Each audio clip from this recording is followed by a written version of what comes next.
Camerounais sur 100 ont accès à Internet, tandis que 65 Ivoiriens sur 100 ont accès à Internet. Je ne vais pas aller plus loin. On a dit que Paul Biya a préservé le sous-sol. Je vais vous donner une petite donnée là.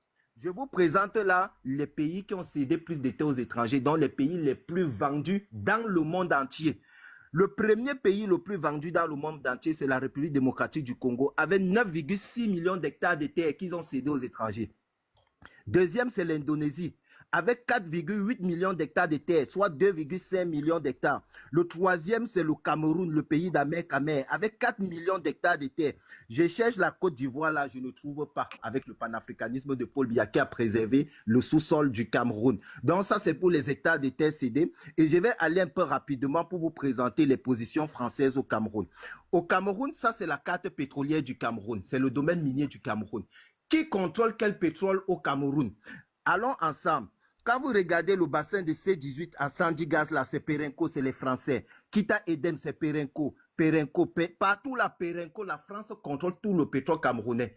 Des jouisseurs nocifs avec du tabac dans le cerveau, comme les Américains, vont monter pour dire que Paul Biya est un panafricain, il a préservé le sous-sol. Avec simplement les éléments que je viens de vous présenter, ce sont les chiffres actualisés, travaillés par des experts et non pas des gens qui font le Mugupan et qui sont chez, je sais pas, chez Waman pour faire la drague et autres. Je vais m'arrêter là, je vais pas être plus long. C'est pour ça que je suis monté Corolet. Merci. Vas-y, on t'ajoute une minute si tu veux, hein. Tu peux terminer. Alors, si je termine, je vais revenir sur l'économie. Je reviens rapidement sur l'économie, s'il vous plaît, pour vous D'accord, tu présenter, as une minute. pour vous présenter quelque chose. Utilisateur d'Internet, je vais aller même au niveau de la pauvreté. On va aller rapidement au niveau de la pauvreté. Non, je reste même sur la balance commerciale. La balance commerciale d'un pays, c'est la différence entre les exportations et les importations. Quelqu'un vous parlait ici que le Cameroun ne produit même pas les cuits-dents. C'est-à-dire l'argent que le Cameroun gagne en vendant son pétrole, au lieu d'investir pour construire dans les infrastructures socio-économiques, construire les routes, il préfère aller acheter les greffes à Chantal Biya avec ou aller jouir, aller faire des trucs, prendre des avions.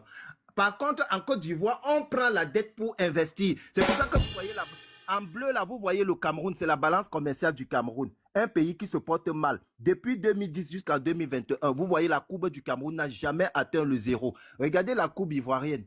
Là, ça va au-delà des zéros. Vous voyez que la balance commerciale est excédentaire. Corollaire, c'est pour ça que vous êtes jaloux. Et le pire, c'est que c'est Corollaire